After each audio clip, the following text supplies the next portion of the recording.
Bismillahirrahmanirrahim. Assalamualaikum warahmatullahi wabarakatuh. Alhamdulillahirabbil alamin. Wassalatu wassalamu ala sayyidil mursalin wa ala alihi wa ashabihi ajmain. Allahumma sholli ala Muhammad wa ala alihi wa ashabihi ajmain. Amma ba'du.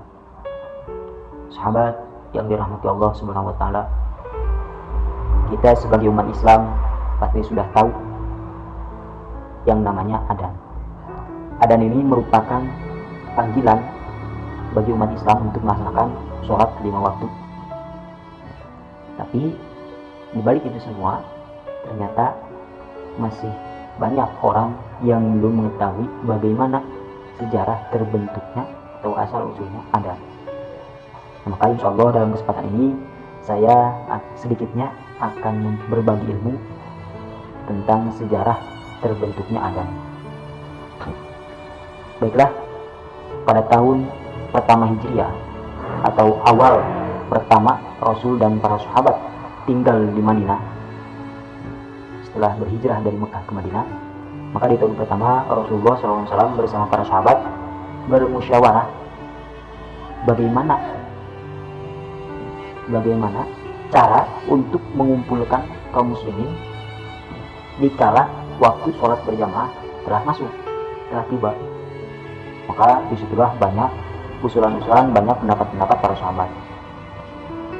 Yang pertama ada para sahabat yang memberi pendapat, bagaimana ya Rasul kalau tandanya waktu masuknya sholat, bagaimana kalau dengan menaikkan bendera? Tapi pendapat itu Rasul tidak menerimanya karena dianggap terlalu ribet, terlalu besar. Ada juga yang berpendapat, bagaimana kalau dengan menyalakan api di atas bukit? Jadi setiap masuk waktu sholat, naik ke bukit, menyalakan api di situ. Nah, sama itu juga Rasul menolaknya karena terlalu ribet. Nanti akan memakan waktu yang cukup lama.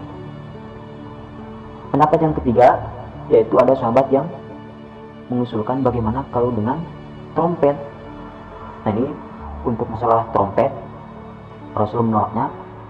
Juga Rasul benci terhadap trompet. Kenapa? Karena trompet ini biasa digunakan untuk panggilan ibadah orang-orang Yahudi. Rasul menolaknya. Kemudian pendapat yang keempat, yaitu bagaimana dengan lonceng. Nah, sama halnya dengan trompet. Lonceng juga biasa digunakan untuk panggilan orang-orang Nasrani, maka Rasul menolaknya. Kemudian pendapat yang kelima, ada sahabat yang memberikan ide bagaimana kalau dengan panggilan, dengan an-nida, panggilan. Nah, ketika ada sahabat yang seperti itu, maka Rasul mengiyakannya. Dalam arti Rasul menerima pendapat yang kelima tersebut. Tapi di sini masih belum tercapai karena apa lafaz yang akan dijadikan panggilan tersebut, an-nida tersebut. Nah, maka ada sahabat yaitu Abdullah bin Zaid dari kelompok Ansor, bahwa Abdullah bin Zaid pernah bermimpi di dalam mimpinya tersebut dia dalam keadaan membawa trompet, membawa lonceng.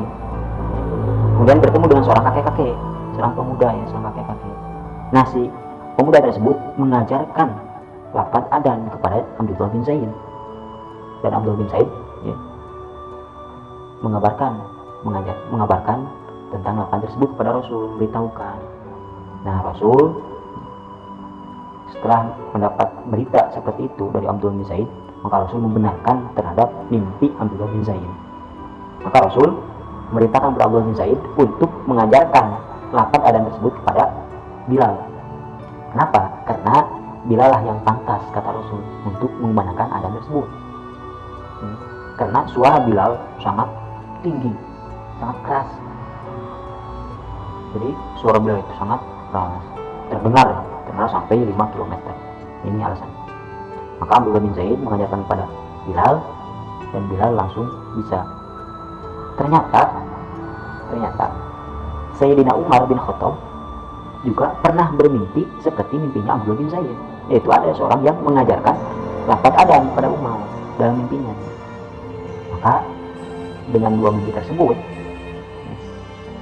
yakin itu adalah lafaz yang agung, lafaz yang mulia, yang pantas untuk dijadikan suatu panggilan terhadap kaum muslimin untuk melakukan sholat 5 waktu. Maka setelah terbentuk atau setelah didapatkan ya, anida atau panggilan yang disebut dengan adzan, maka digunakanlah sejak itu adzan tersebut untuk panggilan umat Islam melaksanakan sholat berjamaah. Nah, itu. Maka sampai saat ini dan akan sampai akhir hari nanti ya, sampai akhir hari kiamat adanya akan menjadi panggilan untuk melaksanakan ibadah sholat bagi kaum muslimin wal muslimah. Maka apabila ada orang yang membandingkan lafaz adzan, suara adzan dengan suara-suara yang lain, apalagi suara-suara yang keji, yang najis, maka kita jangan risau. Kenapa? Karena Allah yang akan langsung membalas perbuatannya. Yang penting kita yakin dia adalah orang yang harus kita benci. Nah itu ya. Dan juga banyak keutamaan-keutamaan dari adzan tersebut. Dan harus ingat, harus tahu bahwa seorang muadzin, orang yang adzan harus mengetahui etika-etika atau sunnah-sunnah dalam adzan tersebut. Ya.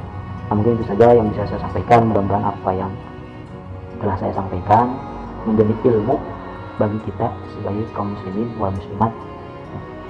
Nah, kurang lebihnya mohon maaf. Wassalamualaikum warahmatullahi wabarakatuh.